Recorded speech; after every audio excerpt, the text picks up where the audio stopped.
Coaching के ये सामाजिक विज्ञान के हम प्रश्न देख रहे हैं। इसमें एमक्यू ब्लू बुकलेट के अपन पार्ट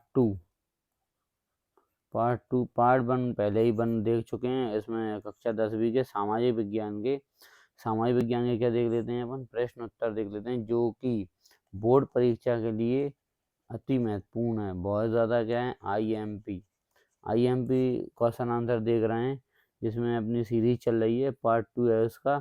तो एमक्यू कोचिंग के ब्लू बुकलेट के ये देख लेते हैं। अर्थशास्त्र, इसमें क्या क्या देखेंगे, अभी अपन अर्थशास्त्र के देखेंगे, फिर राजनीति के, इतिहास के और भूगोल के देखेंगे। और इसके साथ ही ये सिलेबस है, इसमें विकास के देख चुके हैं और भारतीय अर्थव्यवस्था आज देखेंगे। मुद्रा और वैश्वीकरण और भारतीय अर्थव्यवस्था देख लेंगे। फिर इसके बाद लोकतांत्रिक राजनीति, इसके बाद लोकतांत्रिक राजनीति, सत्ता की साझेदारी, संघवाद, जाति, धर्म, लैंगिक मसले। तो ये सभी हम आगे देखेंगे, इतिहास के और भूगोल के। ठीक है, तो ये आज का शुभ विचार ये है आज का इसी में कि शिक्षा क्या होती है। शिक्षा मूल्य, अर्थात शिक्षा का कोई मूल्य नहीं होता है। किसी वस्तु प्राप्त करने के बदले उसका मूल्य चुकाना हमें खुददार बनाता है और यही प्रकृति का नियम है। चलिए तो आगे देखते हैं हम। यहाँ 30 तक हम देख चुके थे, संगठित असंगठित, ये हम देख चुके थे। संगठित एवं असंगठित क्षेत्र में अंतर। तो संगठित और असंगठित में क्या होता है, संगठित क्षेत्र एक बार और देख लेते हैं। संगठित क्षेत्र क्या होता है, इस क्षेत्र में कर्मचारियों को रोजगार और सुरक्षा का लाभ मिलता है। संगठित क्षेत्र में रोजगार और सुरक्षा का लाभ मिलता है, जबकि असंगठित क्षेत्र में नहीं मिलता। और संगठित क्षेत्र में कर्मचारियों को एक निश्चित समय तक ही काम करने की आशा की जाती है। समय से अतिरिक्त काम करने पर उन्हें अतिरिक्त वेतन भी दिया जाता है। और संगठित क्षेत्र में कर्मचारियों को सवेतन अवकाश की सुविधा रहती है। और संगठित क्षेत्र में कार्य श्रमिकों कर्मचारियों को भविष्य निधि, अनुदान, पेंशन और चिकित्सा सुविधाएं प्राप्त होती हैं। जबकि असंगठित क्षेत्र में ऐसा नहीं होता, जिसमें काम करने वाले रोजगार की सुरक्षा का लाभ नहीं मिलता है। और इसमें क्या हो जाएगा, इस क्षेत्र में असंगठित क्षेत्र में काम करने वालों को अतिरिक्त समय के लिए अतिरिक्त वेतन नहीं दिया जाता है और सवेतन अवकाश की सुविधा नहीं रहती है। संगठित क्षेत्र में असंगठित क्षेत्र में रोजगार सुरक्षित नहीं होती है, श्रमिकों को बिना किसी कारण के भी हटाया जा सकता है। ठीक है, तो अगला देख लेते हैं हम, प्रश्न क्रमांक 31वां। तो ये इस पे स्टार लगा हुआ है, अंतिम वस्तुओं और मध्यवर्ती वस्तुओं के बीच में अंतर क्या है। तो अंतिम वस्तुओं और मध्यवर्ती वस्तुओं में अंतर देख लेते हैं। तो चलिए, अंतिम वस्तु क्या होती है। अंतिम वस्तु, इन वस्तुओं का उपयोग कच्चे माल के रूप में नहीं किया जाता है। वस्तु की ऐसी मद या प्रकार जिसका अंतिम उपयोग उपभोक्ताओं के द्वारा होता है, अर्थात जिसका पुनः कोई परिवर्तन नहीं होता है, उसे अंतिम वस्तु कहा जाता है। इन वस्तुओं की पुनः बिक्री की जा सकती है। ठीक है, इसमें और पॉइंट क्या है कि इन वस्तुओं को राष्ट्रीय आय की गणना में शामिल किया जाता है। उदाहरण के लिए चॉकलेट हो गया, बिस्किट हो गया, अलमारी और टेलीविजन, इनका ये क्या होती है, अंतिम वस्तुएं होती हैं। क्योंकि चॉकलेट एक बार हमने खरीद ली, फिर उसके बाद हम उसका उपयोग खाने के लिए ही करेंगे। बिस्कुट हो गया, अलमारी हो गया, ये सब क्या है, अंतिम वस्तुएं होती हैं, इनका पुनः उपयोग नहीं किया। जबकि मध्यवर्ती वस्तुएं क्या होती हैं, इन वस्तुओं का प्रयोग अन्य वस्तुओं के उत्पादन हेतु कच्चे माल के रूप में किया जा सकता है। मध्यवर्ती वस्तुओं कच्चे माल के रूप में किया जा सकता है। तो यह वह वस्तु जिसे पुनः उत्पादन के किसी चरण से गुजरना पड़ता है, यानी कि वह बार बार किसी अन्य वस्तु के रूप में रूपांतरित की जाती है, उसे मध्यवर्ती वस्तु कहा जाता है। मतलब उससे कई चीज़ें बार बार बनती हैं। इन वस्तुओं की पुनः बिक्री नहीं की जा सकती है। इन वस्तुओं की राष्ट्रीय आय की गणना में शामिल नहीं किया जाता है। जैसे गेहूँ हो गया, स्टील हो गया, आटा हो गया। गेहूँ से क्या बनाएंगे, आटा। गेहूँ क्या हो गया, मध्यवर्ती वस्तु होती है। ठीक है, स्टील हो गया, स्टील से कई सारी वस्तुएं बनाई जा सकती हैं। गेहूँ से आटा बन जाता है, आटे से हम रोटी बना देते हैं। तो आटे से ब्रेड भी बन जाता है, गेहूँ से भी ब्रेड बन जाता है। तो ये क्या है, मध्यवर्ती वस्तुओं में आ जाता है। ठीक है, तो अगला प्रश्न देखते हैं। तो इसमें देख लेते हैं अध्याय 3 मुद्रा और साख देख लेते हैं। 2 अंक के प्रश्न देखते हैं, पहले, फिर 3 और फिर 4 देखेंगे इसमें कौन कौन से प्रश्न बनते हैं। तो ये देखिए 32 नंबर का प्रश्न है, मुद्रा के कितने कार्य बताना है, 3 कार्य बताना है। तो मुद्रा के कार्य क्या हो जाएंगे, मुद्रा के 3 कार्य निम्नलिखित, एक तो विनिमय का माध्यम, मूल्य का मापक होता है और भुगतान का आधार होता है। क्या? मुद्रा। मुद्रा क्या होती है? विनिमय का मुद्रा होती है विनिमय का माध्यम है, मूल्य का मापक होती है और भुगतान का आधार होती है। तो ये तीनों विशेषताएं किस में आ जाएंगी? मुद्रा में आ जाएंगी। मुद्रा मतलब क्या होता है? पैसा या रुपया। और जो करेंसी होता है, करेंसी मतलब कागज की मुद्रा को क्या बोलते हैं? करेंसी बोलते हैं, कागज की मुद्रा। बस यही रहता है। ठीक है, आगे देखते हैं। अगला हो जाएगा अपना मुद्रा का अर्थ क्या होता है। तो मुद्रा का अर्थ देख लेते हैं। विनिमय का माध्यम है। मुद्रा क्या है? मुद्रा विनिमय का माध्यम है और मुद्रा के बदले हम जो चाहे वस्तु या सामान हम खरीद सकते हैं, उदाहरण के लिए कपड़ा, अनाज आदि। तो मुद्रा का अर्थ मुद्रा के आधुनिक रूप कौन कौन से हैं? आधुनिक रूप मुद्रा के अनुरूप करेंसी और जमा कागज के नोट और सिक्के शामिल होते हैं। आधुनिक रूप में क्या होता है? करेंसी मतलब कागज से बनी हुई मुद्रा को क्या बोलते हैं? करेंसी बोलते हैं। करेंसी का मतलब क्या हो जाएगा? जो कागज से बनी मुद्रा को करेंसी कहा जाता है। जबकि सिक्के किससे बनते हैं? धातु से बनते हैं। धातु चाहे मिश्र धातु हो सकती है। मिश्र धातु क्यों बनाते हैं? ताकि उसमें जंग न लगे, क्योंकि अधिकतर मिश्र धातु संचारित नहीं होती हैं, बनाई इसलिए जाती है कि संचारण ना हो। शुद्ध धातु क्या होती हैं? संचारित हो जाती हैं। अगला देखते हैं आवश्यकताओं के दोहरे संयोग। आवश्यकताओं का दोहरा संयोग क्या होता है? दोहरा संयोग को समझाइए। तो आवश्यकताओं का दोहरा संयोग से आशय है कि जब एक व्यक्ति जो वस्तु बेचने की इच्छा रखता है, भाई दूसरा व्यक्ति उस वस्तु को खरीदने की इच्छा रखता हो, अतः दोनों पक्ष एक दूसरे की वस्तु खरीदने और बेचने पर सहमति रखते हो, तभी तो वस्तु बेची और खरीदी जाएगी। इसी को बोलते दोहरा संयोग। दोनों का संयोग ऐसा होना चाहिए कि एक वस्तु खरीदना चाहता है और दूसरा बेचना चाहता है, तभी बाजार क्या होगा? संचालित होगा। ठीक है। दोहरा संयोग। अब देखते हैं बैंकों की आय के मुख्य स्रोत क्या होते हैं। जो बैंक होती हैं, बैंक पैसे कहाँ से कमाती हैं? तो आय के मुख्य स्रोत किसके? बैंकों के। तो सबसे पहले तो कर्जदारों से लिए गए ब्याज से पैसे कमाते हैं बैंक। ठीक है, बैंकों का स्रोत। और जमाकर्ताओं को दिए गए ब्याज से, जमाकर्ताओं के द्वारा जो जमाकर्ता हैं उनको ब्याज दिया जाता है, तो ब्याज का कुछ हिस्सा बैंक सर्विस चार्ज के रूप में रखते हैं, उसी को कहते हैं जमाकर्ताओं के ब्याज के। जमाकर्ताओं एक तो क्या, कर्जदारों से लिए गए ब्याज और जमाकर्ताओं के बीच के जो अंतर होता है, अंतर जो आय होता है, उसी का क्या होता है? पैसे वो कमाते हैं। जैसे कर्जदारों से लिए गए ब्याज, कर्जदारों से लिया गया ब्याज, कर्ज का ऐसे उदाहरण के लिए जो कर्जदार जो बैंक से कर्ज लेते हैं उनको ब्याज कितना मिलता है? ये देते हैं 12.75%, इतना मिलता है। जबकि जो लोग जमा करते हैं, जो लोग पैसे जमा करते हैं, उनको जमा के बदले में बैंक उनको ब्याज कितना देती है? 8%, 8 के आसपास मान लो, ज़्यादा 6 या फिर 7, बस 7 इतना ही मिलता है, 6-7। अब इसमें और इसमें कितना अंतर हो गया? जो बीच का जो अंतर होता है वो पैसे किसको बचते हैं? बैंक को बचते हैं। तो यही तो उनका लाभ है। ठीक है। और चेक से आस है, बैंक खुद के पैसे थोड़ी ना देता है, जो लोग जमा करते हैं उनके पैसे खरीदारों को दे देते हैं। चेक का क्या मतलब होता है? चेक क्या होता है? चेक क्या होता है? तो चेक का क्या आशय का, चेक को देख लेते हैं। तो चेक क्या होता है? एक ऐसा कागज है जो बैंक को किसी व्यक्ति के खाते से चेक पर लिखे नाम के किसी दूसरे व्यक्ति को कोई खास रकम का भुगतान करने का आदेश दिया। मतलब किसी अन्य व्यक्ति को इतनी रकम जो चेक पर लिखी उतनी भुगतान करने का आदेश किसके द्वारा? बैंक के द्वारा दिया जाता है या उसको अथॉरिटी दी जाती है। तो अगला देखते हैं इसमें ऋण की कौन कौन सी शर्तें होती हैं। ऋण देने की कौन कौन सी शर्तें होती हैं, उसके नाम क्या हो जाएंगे। तो ब्याज दर समर्थक होना चाहिए, मतलब जितना ब्याज बैंक बोलेगी उतने में हमको समर्थन करना चाहिए, तभी तो मिलेगा। आवश्यक कागज, भुगतान के तरीकों को ऋण की शर्त कहा जाता है। देखो ब्याज की दरों का ऋण, ठीक है, आवश्यक कागज होने चाहिए, भुगतान के तरीके। तो अगला देख लेते हैं वस्तु विनिमय प्रणाली की सीमाएं कौन कौन सी होती हैं। तो वस्तु विनिमय में वस्तुओं के बदले वस्तु ही खरीदी जा सकती है। जैसे गेहूं के बदले कपड़े खरीदना, वस्तु के बदले वस्तु ही खरीद सकते हैं और अन्य चीज नहीं खरीद सकते। तो अगर किसी के पास गेहूँ है और किसी के पास कपड़े हैं, किसी किसान के पास गेहूँ है, व्यापारी के पास कपड़े हैं, उसको गेहूँ दे देगा और कपड़े ले लेगा, ठीक है।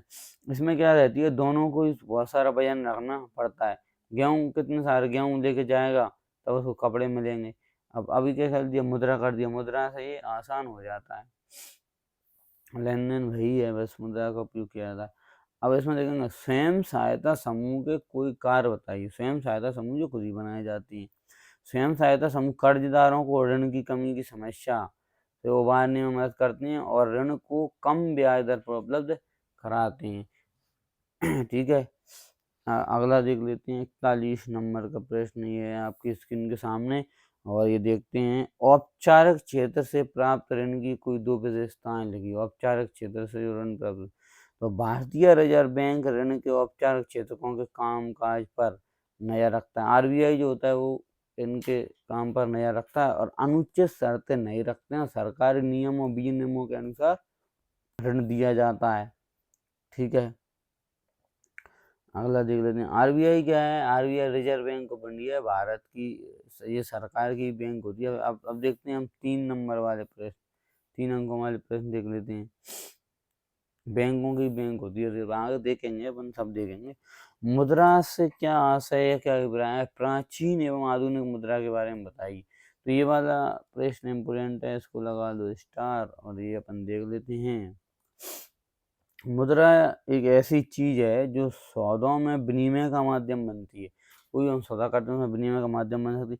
प्राचीन काल में तरह तरह की चीजों का प्रयोग मुद्रा के रूप में किया जाता था, जैसे जैसे कि अनाज का प्रयोग करते थे, पशुओं का प्रयोग करते थे। इसके बाद सोना चांदी और तांबे तांबे जैसी धातुओं के सिक्कों का चलन हुआ और आधुनिक मुद्रा करेंसी मतलब कागज के नोट और सिक्कों पर शामिल हो गई है। तो पहले कई सी चीज़ों का उपयोग मतलब कौड़ियों का उपयोग किया था, जानवरों का, अनाज का, तो ये पहले ही हम कर चुके हैं। तो अब देख लेते हैं भारतीय रिजर्व बैंक के कार्य क्या होते हैं। भारतीय रिजर्व बैंक के कार्य क्या होते हैं। आरबीआई के कार्य, किसके, आरबीआई के अपन देखेंगे कार्य कौन कौन से होते हैं, मतलब आरबीआई क्या क्या काम करता है। तो भारतीय रिजर्व बैंक सरकार की ओर से मुद्रा जारी करता है। सबसे पहले क्या करता है, सरकार की ओर से मुद्रा जारी करता है। बैंकों व समितियों की कार्य प्रणाली पर भी नजर रखता है। ब्याज की दरों, ऋणों की शर्तों पर भी निगरानी रखता है। बैंक कितना नकद शेष अपने पास रख सकते हैं, इस पर भी नजर रखता है। तो आरबीआई क्या करता है, इन पर नियंत्रण रखता है। अनुसूचित बैंकों पर जो बैंक होती हैं इनको आरबीआई के द्वारा मान्यता दी जाती है। अब अगला देखते हैं साख के मुख्य स्रोत और साख के इसके अलावा और अन्य स्रोत क्या हो सकते हैं। तो औपचारिक स्रोतों के अंतर्गत स्रोत शामिल होते हैं जो सरकार द्वारा पंजीकृत होते हैं। तो साख मतलब पैसे या ऋण, ऋण के जो स्रोत होती हैं इन्हें क्या कहते हैं, सरकारी नियमों और विनियमों का पालन करना पड़ता है। जैसे बैंक हो गए, सहकारी समितियाँ हो गई, स्वयं सहायता समूह हो गए और ये क्या होगा, ये वो औपचारिक हैं। जबकि अनौपचारिक स्रोत के अंतर्गत छोटी इकाइयाँ शामिल होती हैं जो सरकार के नियम से बाहर होती हैं। जब इनके लिए सरकारी नियम और विनियम होते हैं परंतु यहाँ पर उनका पालन नहीं किया जाता है। यह साहूकार हुआ, व्यापारी, मित्रों से पैसे उधार ले लिए या व्यापारियों से उधार लिए, रिश्तेदारों से पैसे उधार ले लिए, ये क्या होगा, अनौपचारिक स्रोत होते हैं साख के।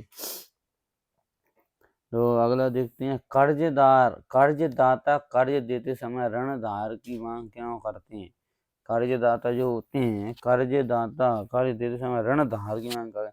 कर्जदाता कर्ज देते समय ऋणधार की मांग इसलिए करते हैं क्योंकि कर्ज के रूप में भुगतान की गई राशि का भुगतान सुनिश्चित किया जा सके और कर्ज न लौटाने के समय कर्जदार द्वारा प्रत्यक्ष ऋणधार को बेचकर अपना पैसा वसूल कर लेंगे। ऋणदार मतलब होता है सुरक्षा या सिक्योरिटी, मतलब आप उसके बदले में क्या रख रहे हो। ऋणदार मतलब क्या हो जाएगा, यहाँ पर ऐसा अपन कोई चीज़ गिरवी रखते हैं तो वो क्या हो जाएगा, ऋण जैसे ऐसे मान लो कोई दो किसी ने सोना रख दिया, किसी ने क्या रख दिया, ऐसे सोना रख दिया और गोल्ड लोन ले लिया तो सोना क्या हो गया, सोना हो गया ये ऋणदार वस्तु। तो इससे क्या होगा, अगर व्यक्ति को पैसे नहीं देगा तो वो लोग क्या कर देंगे, सोने को बेच देंगे और अपने पैसे पटा देंगे। तो अगला देखते हैं 45, खरीदार समय पर अपना भुगतान कर देता है तो ऋण लेकर भुगतान नहीं करता है। अगला देख लेते हैं, तो ये सामाजिक विज्ञान के अति महत्वपूर्ण प्रश्न है, तो ये देखना है। ऐसे ये वाला क्वेश्चन है, ये देखो कितना इम्पोर्टेंट प्रश्न है ये। तो भारत में विमुद्रीकरण कब और कैसे किया गया था? तो भारत में नवंबर 2016 में 500 और 1000 के करेंसी नोटों को अमान्य घोषित कर दिया गया था प्रधानमंत्री नरेंद्र मोदी जी के द्वारा। तो और इन नोटों को एक निश्चित अवधि तक बैंकों में जमा कर दें और बदले में क्या 500 और 2000 के नोट प्राप्त कर सकते थे। 2023 में 2000 के नोटों को भी बंद कर दिया गया। तो चलिए अगला देख लेते हैं। अगले में जाएगा अपना मुद्रा से क्या आस है। मुद्रा से क्या आस है? मुद्रा से क्या आस है? मुद्रा के प्राचीन और आधुनिक रूप जो हम देख चुके हैं पहले वही है। 2 नंबर में देखिए, अब 4 नंबर। तो मुद्रा विनिमय का माध्यम है। मुद्रा के बदले हम जो चाहे वस्तु खरीद या बेच सकते हैं। प्राचीन काल में तरह तरह की चीजों को मुद्रा के रूप में प्रयोग किया जाता है। अनाज का, पशु का, सोना, चांदी, तांबे जैसे धातुओं का और सिक्के रूप में चलन हुआ। और आज हम किस पर आ गए? करेंसी पर आ गए। तो आधुनिक मुद्रा में रोजमर्रा का प्रयोग किया जाता है। और ये न होकर करेंसी, कागज के नोट और नोट में शामिल है। और आधुनिक मुद्रा में प्लास्टिक और डिजिटल मुद्रा का चलन हो रहा है। प्लास्टिक और डिजिटल मुद्रा सबसे ज़्यादा चल रही है। डिजिटल मुद्रा का मतलब होता है जैसे फोन पे हो गया, मोबाइल हो गया, इनसे भी हम पैसे इधर उधर ट्रांसफर कर सकते हैं। और एक और होती है डिजिटल मुद्रा में, क्या होते हैं, वो सिक्के विक्के बना दिए जाते हैं डिजिटली। जैसे बिटकॉइन हो गया, बिटकॉइन क्या है, डिजिटल मुद्रा में ही आता है। अब इसमें देखो भारतीय रिजर्व बैंक के महत्व क्या है। भारतीय रिजर्व बैंक के महत्व को समझाइए। तो भारतीय रिजर्व बैंक केंद्रीय सरकार की तरफ से क्या होती है, करेंसी नोट जारी करता है। इसका महत्व बहुत अधिक है। भारतीय रिजर्व बैंक केंद्र सरकार की तरफ से नोट करेंसी जारी करती है। भारतीय कानून के अनुसार रुपया को व्यापक स्तर पर विनिमय का माध्यम स्वीकार किया गया है। और भारतीय रिजर्व बैंक सभी बैंकों के कार्यों को, औपचारिक स्रोतों की गतिविधियों पर नजर रखता है। और भारतीय रिजर्व बैंक यह भी देखता है कि बैंक केवल लाभ कमाने वाली इकाइयां और व्यापारियों को ऋण प्रदान तो नहीं कर रहा है, बल्कि छोटे किसानों, छोटे उद्योगपतियों, छोटे खरीदारों को भी ऋण दे रहा है या नहीं दे रहा है। समय समय पर बैंकों को, भारतीय रिजर्व बैंक को यह जानकारी देनी पड़ती है कि वह कितना किन को ऋण दे रहा है और उनकी ब्याज दर क्या होती है। मतलब आरबीआई क्या करती है, नियंत्रण का काम करती है छोटे बैंकों पर, सभी बैंकों पर। और आरबीआई क्या करती है, जो सरकार है, केंद्र सरकार है, उसका भी बैंकिंग का काम करती है। और राज्य सरकार हो तो उनका भी बैंकिंग का काम आरबीआई के द्वारा किया जाता है। मतलब वो बैंकों की भी बैंक होती है और सरकार की भी बैंक होती है। ऐसे हमारी बैंक होती है, वैसे सरकार की बैंक होती है, सरकार के पैसों को लेन देन को देखती है। तो चलिए अब आगे बढ़ते हैं और अगला देख लेते हैं 49 वाला। अपन आज 50 तक देख लेंगे, 50 प्रश्न देख लेंगे, 50 हो जाएंगे अपने ओवरऑल। 30 हो गए, आज 20 हो जाएंगे। और फिर अगली वीडियो में अपन और आगे देख लेंगे। और फिर मैं आपको एक वीडियो और बनाऊंगा जिसमें बहुत और इम्पोर्टेंट क्वेश्चन दे दूंगा 8 या 10, तो उनको याद कर लेना, हो सकता है पेपर में वो आ जाए। तो स्वयं सहायता समूह किन चीज़ों के लिए ऋण देता है? तो स्वयं सहायता समूह के होते हैं कर्जदारों को ऋणदार की कमी की समस्या से उबरने में मदद करता है। ऋणदार मतलब उनको सिक्योरिटी की जरूरत नहीं पड़ती है, बिना सिक्योरिटी बिना किसी सुरक्षा के पैसे दे दिए जाते हैं। उन्हें समय के अनुसार विभिन्न प्रकार की आवश्यकताओं के लिए एक उचित ब्याज दर पर ऋण मिलता है। और उदाहरण के लिए कार्यशील पूंजी की जरूरत होती है, जैसे बीज हो गया, खाद हो गया, बांस हो गया, कपड़े खरीदने के लिए, घर बनाने, सिलाई मशीन, हथकरघा, पशु इत्यादि खरीदने के लिए छोटे छोटे कर्ज चुकाने एवं गिरवी संपत्ति को छुड़वाने के लिए समूह द्वारा ऋण दिया जाता है। स्वयं सहायता समूह तो होते हैं, एक दूसरे को जानते हैं, तो इस तरीके बिना सुरक्षा के पैसे देते हैं और उनको किस्तों के रूप में पैसे मतलब वापस ले लेते हैं। ठीक है, इस टाइप के स्वयं सहायता समूह महिलाओं के द्वारा कई बनाए गए हैं, अभी भी वर्तमान में संचालित हैं। तो अगला प्रश्न देख लेते हैं, ये अपना लास्ट प्रश्न हो जाएगा। तो औपचारिक क्षेत्रक और अनौपचारिक क्षेत्रक ऋण के बीच में अंतर बताइए। औपचारिक क्या होता है, अनौपचारिक ऋण, ये हम पहले भी देख चुके हैं, फिर भी एक बार और अच्छे से समझ लेते हैं। ये प्रश्न भी बहुत अति महत्वपूर्ण प्रश्न है और आपको परीक्षा में देखने को मिल सकता है। तो और ऋण के औपचारिक क्षेत्र और ऋण के अनौपचारिक क्षेत्र। ऋण के औपचारिक क्षेत्र में ऋण भारतीय रिजर्व बैंक की निगरानी में कार्य करता है। ठीक है।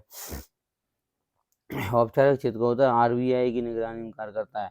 और औपचारिक क्षेत्र की ब्याज दर भी क्या होती है, निश्चित होती है। जबकि अनौपचारिक क्षेत्र भारतीय रिजर्व बैंक के अनौपचारिक क्षेत्राकरण की कार्य प्रणाली पर निगरानी नहीं रख पाता है और इनकी ब्याज दर भी निश्चित नहीं होती है। तो औपचारिक क्षेत्र में क्या होता है, औपचारिक में औपचारिक क्षेत्र का उद्देश्य क्या होता है, सामाजिक कल्याण के लिए ऋण प्रदान करना। और औपचारिक क्षेत्र ऋण में बैंक और सहकारी समितियां आती हैं। जबकि औपचारिक क्षेत्र का काम क्या होता है, लाभ कमाना होता है। और अनौपचारिक क्षेत्र में ऋण के आधार पर दाता, साहूकार, व्यापारी, मालिक, रिश्तेदार, दोस्त आदि हो सकते हैं। इनका मुख्य क्या उद्देश्य होता है, लाभ कमाना ही होता है। अब चलिए यहाँ तक अपनी क्लास समाप्त करते हैं। और वीडियो अच्छी लगे तो लाइक और सब्सक्राइब कर लेना। आगे भी और वीडियो भी आपको देखने को मिलेंगी आगे। ठीक है। और इससे पहले पार्ट 1 है, पहले वो देख लेना, फिर ये देख लेना। अभी आपका ये रिवीजन कर लो, फटाफट वीडियो की स्पीड बढ़ा के देख लो, रिवीजन कर लो, पेपर में हो सकता है जाए। ठीक है। तो आज के लिए धन्यवाद, थैंक यू, गुड नाइट।